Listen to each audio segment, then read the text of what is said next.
Hello everyone, स्वागत है आप सभी का हमारे यूट्यूब चैनल एप्पल क्लासेस पर। आज की इस क्लास में हम ज्योग्राफी का एक और नेक्स्ट टॉपिक लेकर आए हैं, वायुमंडल की संरचना। वायुमंडल की संरचना से संबंधित मोस्ट एमसीक्यू क्वेश्चंस इस क्लास में करने वाले हैं। यहाँ से हमारी परीक्षा में क्वेश्चंस आते हैं, तो इस क्लास को हम बहुत ही अच्छे तरीके से करने वाले हैं। तो चलिए शुरू करते हैं आज की अपनी इस क्लास को। पहला क्वेश्चन है, पृथ्वी के वायुमंडल का कितना प्रतिशत भाग 29 किलोमीटर की ऊंचाई तक पाया जाता है? तो इसका सही ऑप्शन है ए, 29 किलोमीटर की ऊंचाई तक पाया जाता है। अगले क्वेश्चन पर चलते हैं। नेक्स्ट क्वेश्चन है, निम्नलिखित में से कौन सा कथन असत्य है? वायुमंडल की ऊपरी सीमा लगभग 10,000 किलोमीटर की ऊंचाई तक है। यस, ये सही है। ऑप्शन नंबर बी, वायुमंडल का 50% भाग 5.6 किलोमीटर की ऊंचाई तक है। यस, ये भी सही है। ऑप्शन नंबर सी, ऊंचाई में वृद्धि के साथ साथ जल वाष्प की मात्रा में वृद्धि होती है। यही गलत है, तो इसका ऑप्शन नंबर सही हो जाएगा सी। चलिए अगले क्वेश्चन पर चलते हैं।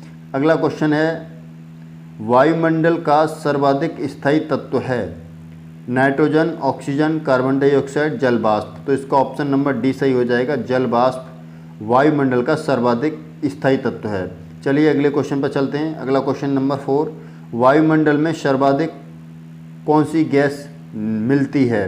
तो इसका ऑप्शन नंबर सी हो जाएगा। वायुमंडल में नाइट्रोजन गैस सबसे ज़्यादा मिलती है।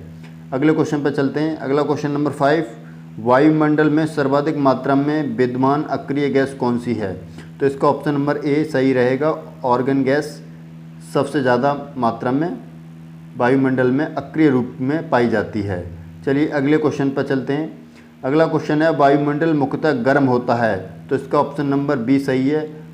पृथ्वी के विकिरण के द्वारा वायुमंडल गर्म होता है। अगले क्वेश्चन पर चलते हैं। अगला क्वेश्चन है, निम्न में से कौन सा युग्म वायुमंडल की गैसों की बढ़ती मात्रा को दर्शाता है? तो इसका राइट ऑप्शन है number A, ozone, carbon dioxide, oxygen और नाइट्रोजन। ये क्रम बढ़ता हुआ है, तो इसका राइट ऑप्शन नंबर ए हो जाएगा। चलिए अगले क्वेश्चन पर चलते हैं। अगला क्वेश्चन नंबर 8 है, निम्नलिखित में से कौन सी गैस ग्रीन प्रभाव के लिए उत्तरदायी है? तो इसका राइट ऑप्शन है B, carbon dioxide green house प्रभाव के लिए उत्तरदायी होती है। चलिए अगले क्वेश्चन पर चलते हैं। अगला क्वेश्चन है, सूर्य की तीव्र किरणों द्वारा झुलसने से वायुमंडल की कौन सी गैस हमारी रक्षा करती है? तो इसका ऑप्शन नंबर सी सही है। ओजोन गैस वायुमंडल से आने वाली हानिकारक पराबैंगनी किरणों से हमारी रक्षा करती है। अगले क्वेश्चन पर चलते हैं। अगला क्वेश्चन है नंबर 10, पृथ्वी के वायुमंडल में पाई जाने वाली निम्नलिखित गैसों का सही अवरोही क्रम क्या होगा? तो सही अवरोही क्रम होगा, नंबर 1 नाइट्रोजन आता है, नंबर 2 पर ऑक्सीजन आता है, नंबर 3 पर ऑर्गन आता है, नंबर 4 पर कार्बन डाइऑक्साइड आता है और नंबर 5 पर नियॉन आता है। तो इसका सही ऑप्शन नंबर सी हो जाएगा, करेक्ट आंसर। चलिए अगले क्वेश्चन पर चलते हैं।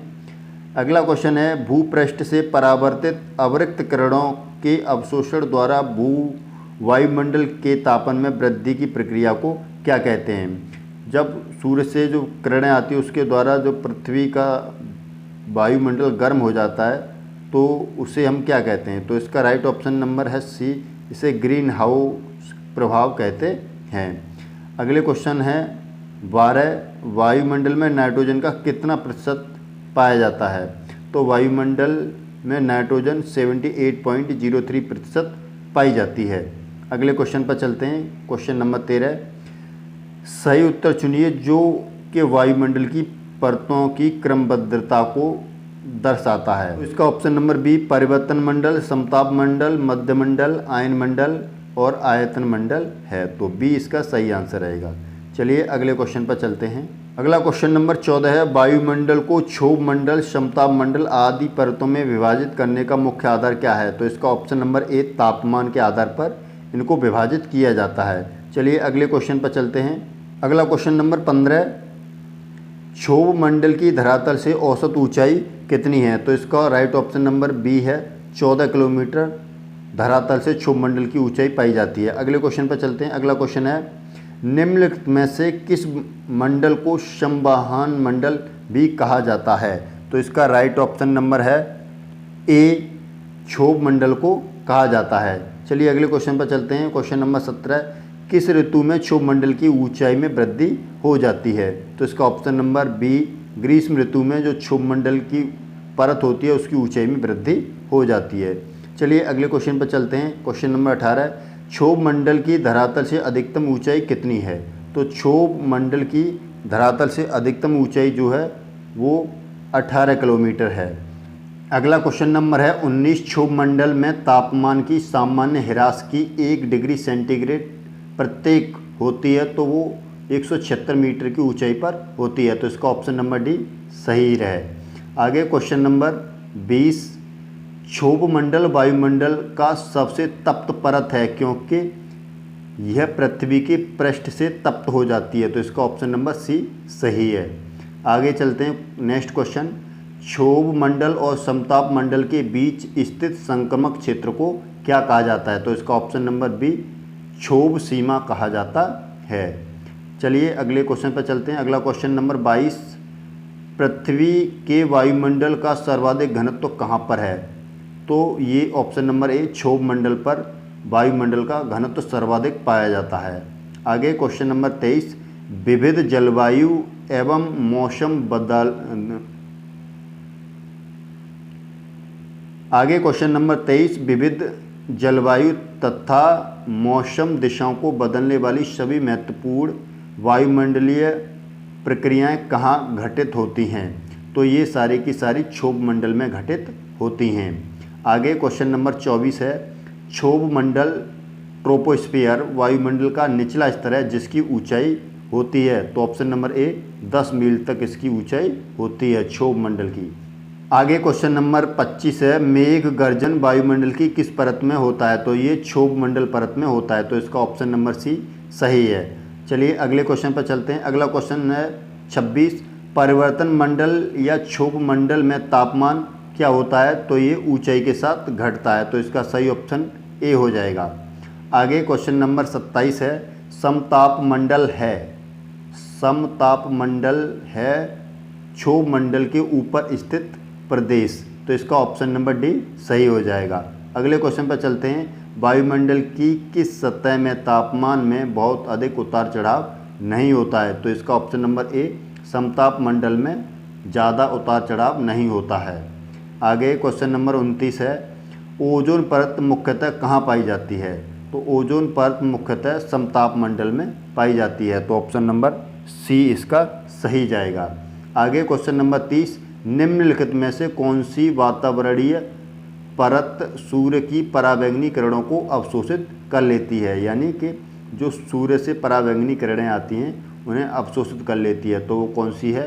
तो वो है ओजोन मंडल। ये इसका आंसर हो जाएगा डी सही। आगे क्वेश्चन नंबर 31 है, समताप मंडल में जेट विमानों की उड़ान के लिए आदर्श माना जाता है क्योंकि इसमें किसी भी प्रकार की कोई बादल या अन्य मौसमी घटनाएं नहीं होती हैं। तो उसका ऑप्शन नंबर डी सही हो जाएगा। चलिए अगले क्वेश्चन पर चलते हैं। अगला क्वेश्चन है, समताप मंडल के संबंध में निम्न में से कौन सा कथन सत्य है? तो ऑप्शन नंबर बी सही है, समताप मंडल की सीमा आयन मंडल से मिलती है। आगे क्वेश्चन नंबर है 33, तो इसका आगे क्वेश्चन नंबर 33, ओजोन परत के प्रतिवर्ष 7% की दर से अवक्षय के कारण उसमें 10 मिलियन वर्ग किलोमीटर आकार का एक बड़ा छिद्र हो गया है। तो यह कहाँ पर हो गया है? तो ये अंटार्कटिका के ऊपर हो गया है। आगे क्वेश्चन नंबर 34, वातावरण की वह परत जो रेडियो तरंगों को परावर्तित कर देती है तो कौन सी है? ऑप्शन नंबर ए, आयन मंडल में होती है जो रेडियो तरंगों को वापस कर देती है। आगे क्वेश्चन नंबर है 35, संचार उपग्रह किस वायुमंडलीय स्तर में स्थित होते हैं? तो ये ऑप्शन नंबर इसका बी सही है, संचार उपग्रह आयन मंडल में उपस्थित होते हैं। आगे क्वेश्चन नंबर 36 है, वायुमंडल में ओजोन स्तर के अवक्षय का कारण निम्नलिखित में से कौन सा रसायन है? तो इसका ऑप्शन नंबर डी सही है, क्लोरोफ्लोरोकार्बन के कारण जो वायुमंडल में ओजोन परत पाई जाती है उसका क्षरण होता है। आगे क्वेश्चन नंबर 37 कहता है कि रेडियो की लघु तरंगें आयन मंडल की किस परत से परावर्तित होकर धरातल पर आ जाती हैं? तो ये एफ परत से परावर्तित होकर वापस आ जाती हैं। अगला क्वेश्चन है 38, ऊपर से नीचे की ओर वायुमंडल की विभिन्न परत की सीमाओं का सही क्रम है? तो ऑप्शन नंबर ए सही है, मैग्नेटोपोज, मेसोटोपोज, स्ट्रेटोटोपोज और ट्रेपोपोज, ये क्रम है वायुमंडल की ऊपर से नीचे की ओर परतों में। चलिए अगले क्वेश्चन पर चलते हैं। अगला क्वेश्चन नंबर है 39, वायुमंडल के किस भाग में जल वाष्प की कुल मात्रा का 90% पाया जाता है? तो ऑप्शन नंबर सी, क्षोभ मंडल में पाया जाता है। आगे क्वेश्चन नंबर 40 कहता है वायुमंडल का कौन सा भाग रसायन मंडल का भाग है? तो इसका ऑप्शन नंबर डी सही है, ओजोन मंडल जो है रसायन मंडल का भाग है। आगे क्वेश्चन नंबर 41 है, किस वायुमंडलीय परत को मौसमी परत की छत के नाम से जाना जाता है? तो इसका सही ऑप्शन है बी, क्षोभ मंडल को जाना जाता है।